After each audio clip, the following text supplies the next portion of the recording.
Assalamualaikum warahmatullahi wabarakatuh.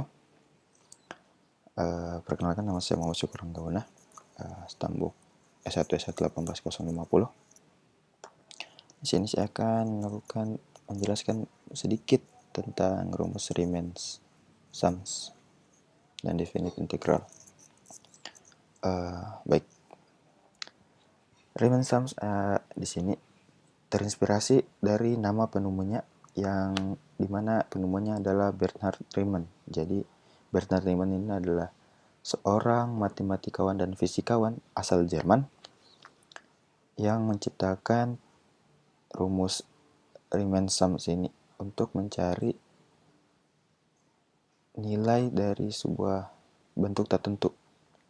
Nah, di mana Bernhard Riemann ini hidup dari tahun 1826 sampai 1866.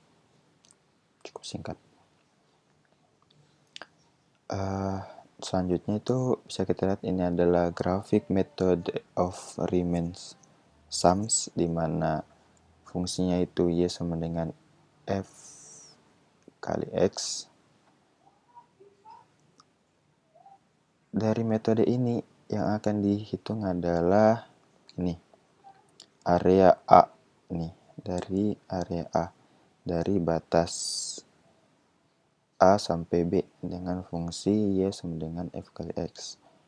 Nah, dari metode ini, dari batas A sampai batas B, kita dapat mencari pendekatannya dengan membagi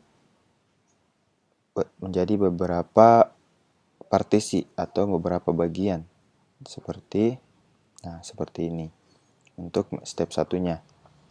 Jadi step satunya itu perintahnya itu dari batas A sampai batas B, kita akan membaginya menjadi beberapa partisi atau beberapa bagian yang diinisialisasikan atau ditulis menjadi T0, T1, T2, T3 sampai Tn-1 dan B sama dengan Tn. Nah, step 1 itu bisa dilihat nantinya akan ditulis seperti ini. A sama dengan T0 lebih kecil dari T1, lebih kecil dari T2, lebih kecil dari lebih kecil dari Tn-1 dan lebih kecil dari Tn yang sama dengan B. Nah, partisi ini yang nanti akan dihitung akan dibuat menjadi sebuah persegi panjang. Jadi tiap-tiap partisi itu dia akan dibuat jadi persegi panjang untuk menghitung nilai dari Riemann sums-nya itu, dan ini akan menjadi step 2-nya itu. Jadi tiap partisi tadi itu dibagi jadi persegi panjang seperti ini, bisa dilihat. Nah, di sini kan masih ada nilai-nilai yang belum ditahu, jadi masih mau dihitung atau bisa disebut error. Ini masih diperkirakan nilainya. Baik, selanjutnya dari step 2 ini kita masuk ke tahap selanjutnya. Nah, itu tadi kan di sini masih terjadi error. Nah, di sini kita akan melakukan satu penarikan titik tengah dan titik bawah dari fungsi y sama dengan fx yang didefinisikan menjadi xi. Nah, ini juga garis tengahnya ini, batasnya dan garis tengahnya. Nah, dari persegi panjang ini, dari T1-1 dan T1-1, rentangnya ini, rentang dari y sama dengan rentang dari TI dan TI-1 ini kita akan menuliskan menjadi delta xi, di mana delta xi itu yaitu TI1 kurang TI kurang minus 1. Nah, dari area ini bisa kita tuliskan menjadi f fungsi xi delta xi.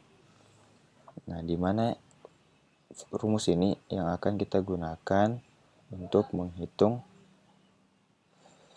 area ini, area rectangle ini. Dari rumus ini kita akan bisa masuk ke penjumlahan atau rumus penjumlahannya, di mana A isomorfik fx1 kali delta X1 tambah Fx2 kali delta X2 tambah sekian Fx3 X Fxn kali delta Xn. Nah, di mana nilai X ini diambil dari tadi yang partisi-partisi ada di bawah ini. Partisi T1, T2, T3 itu diambil, T1, T2, T3 diambil menjadi ini dan diakumulasikan untuk penjumlahan di step 3. Jadi seperti ini, di mana Fxn kali delta Xn ini adalah batas maksimal dari nilai yang akan kita gunakan. Jadi misalnya di sini nilai maksimalnya 10, 9, atau 7, atau mungkin lebih, berarti di sini dituliskan dengan nilai tersebut. Nah, dari rumus di atas tadi itu, rumus ini, isomorphi F X1 delta X1 sampai delta Xn, dapat disederhanakan lagi menjadi rumus yang disebut Riemann sums, di mana Riemann sumsnya itu bernilai ini. Jadi ini dapat dituliskan lagi jadi A isomorfik sigma I sama dengan 1 sampai N fungsi XI kali delta XI, ya, di mana fungsi fungsi XI ini delta XI yang disebut dengan sebagai Riemann sum. Selanjutnya masih di step 3. Dari step 3 tadi, dari rumus ini dialihkan menjadi rumus ini, lalu masuk ke step 4, di mana limit N itu dirubah menjadi tak terhingga. Jadi nilai N itu diakumulasikan menjadi nilai tak terhingga. Sehingga rumusnya itu akan berubah seperti ini, di mana A sama dengan ditambahkanlah limit N sama dengan tak terhingga sigma I sama dengan 1 sampai dengan N fungsi XI kali delta XI. Ini dapat diartikan kenapa di sini N-nya menjadi tak terhingga, karena semakin banyak partisi yang digunakan. Ini dapat diartikan berarti nilai errornya itu akan semakin sedikit. Kenapa N jadi tak terhingga. Nah, dari rumus ini A sama dengan limit N sampai tak terhingga sigma I sama dengan 1 sampai N fungsi XI kali delta XI akan ditulis menjadi rumus integral yang kita kenal dengan rumus integral tentu, sehingga dapat dilihat menjadi A sama dengan integral A sampai dengan B fungsi X dx, di mana perubahannya itu Fxi ini akan menjadi Fx yang disebut definite integral atau integral yang terdefinisi, integral tentu. Selanjutnya sigmanya itu dirubah menjadi rumus simbol integral. Bisa dilihat. Nah, terciptalah rumus integral ini, integral tentu. Nah, dengan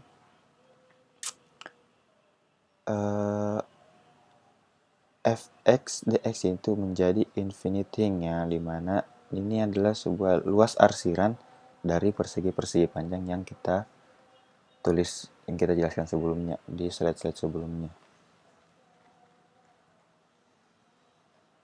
Selanjutnya, ini adalah mungkin contoh di mana sebuah area yang dibatasi oleh nilai A dan B dengan fungsi yang sama Y sama dengan Fx.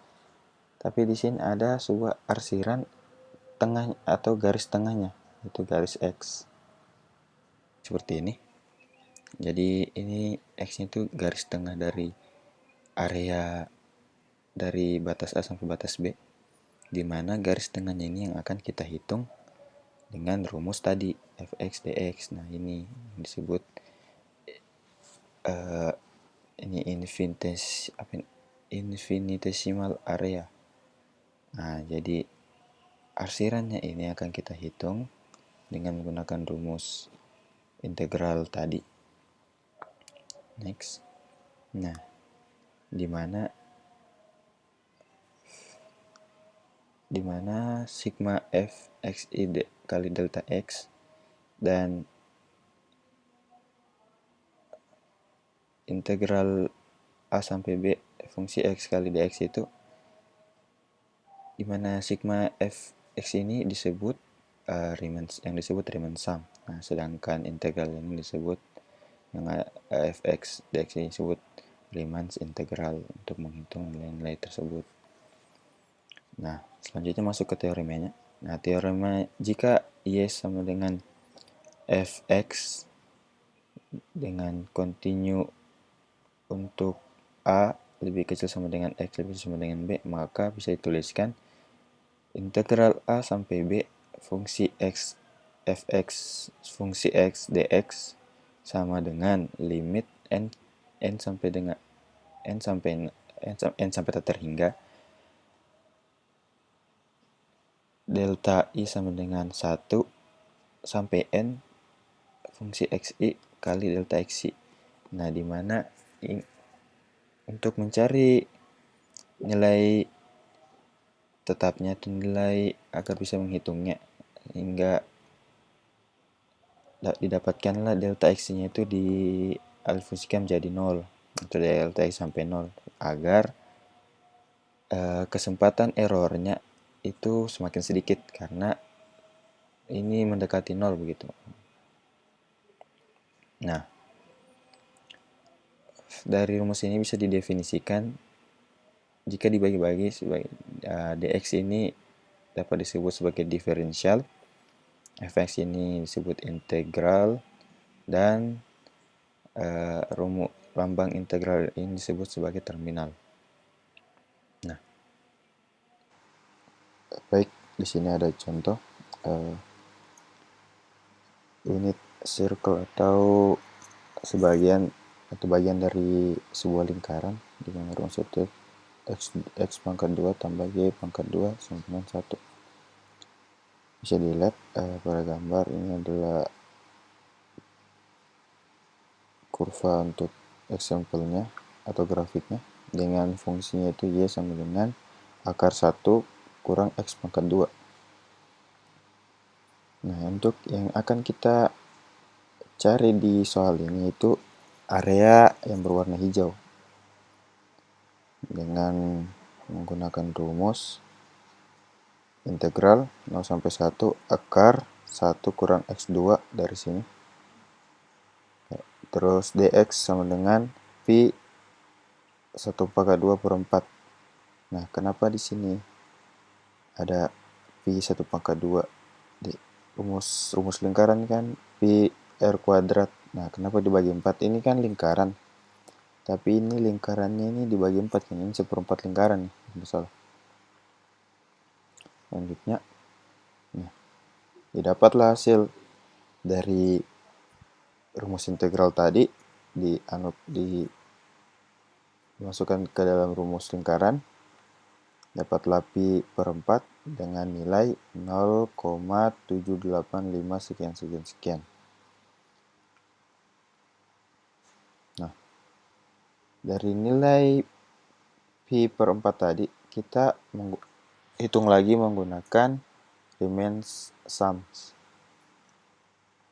Nah, seperti penjelasan-penjelasan sebelumnya, menggunakan rumus Riemann sums berarti di dalam sebuah grafik ini kita bagikan lagi ke dalam beberapa bagian atau beberapa partisi. Nah, di sini kita bagi ke 10 subinterval atau ke beberapa partisi dengan perhitungan itu kita menghitung area bawahnya atau lower sum. dengan menggunakan fungsi yang sama, y sama dengan akar 1 kurang x kuadrat. Terus dibagi menggunakan beberapa bagian yang menggunakan persegi panjang. Terus dicari lowernya, dan ini adalah rumus yang akan digunakan untuk mendapatkan nilai lowernya atau nilai bagian bawahnya nih, lower sumnya, dimana L lower sama dengan 0,1 dikali akar 1 kurang 0,1 pangkat 2 ditambah sini kan 0,1 nih, 0,1 ditambah 0,2 pangkat 2 tambah 0,3 pangkat 2. Nah, seterusnya sampai ini. Sampai 1 kurang 1 pangkat 2. Didapatlah hasilnya 0,72613.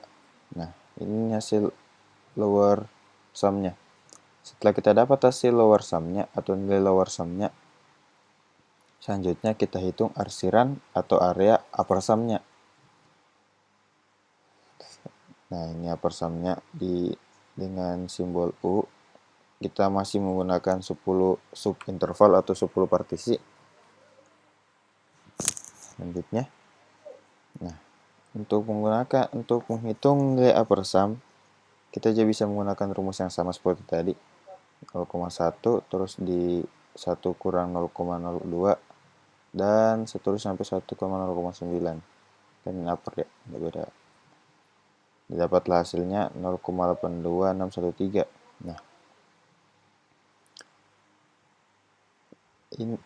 Untuk menghitung nilai upper sum, dia kalau tidak salah ini ada menggunakan dua rumus, bisa menggunakan dua rumus. Ini rumus pertama yang sama digunakan seperti lower sum-nya, dan ini rumus kedua itu upper sum sama dengan 0,1 dikali akar 1 kurang 0,0 pangkat 2 ditambah nilai lower sum-nya yang ini, sama dengan 0,1 tambah nilai lowernya. Jadi di sini 0,1 tambah 0,72613, hasilnya itu 0,822163, kan sama nih. Sama. Hasilnya sama nih. Jadi sama aja mau pakai cara 1 atau cara 2 bisa. Selanjutnya, jika nilai upper dan nilai lower sudah didapatkan, selanjutnya kita akan mencari nilai rata-rata dari arsiran tadi, dari kurva ini dari grafik ini, dari area yang dihitung tadi. Untuk menggunakan rumus rata-ratanya itu nilai lower ditambah upper dibagi 2. Nah, hasilnya 0,72613 ditambah 0,8213 dibagi 2, hasilnya itu 0,776. Nah, didapatlah rata-ratanya, average-nya yang disebut underestimate. Jadi dari nilai Pi per 4 yang akan menghasilkan nilai ini. Saya rasa itu dari saya. Cukup sekian. Wabillahi taufiq wal hidayah. Wassalamualaikum warahmatullahi wabarakatuh.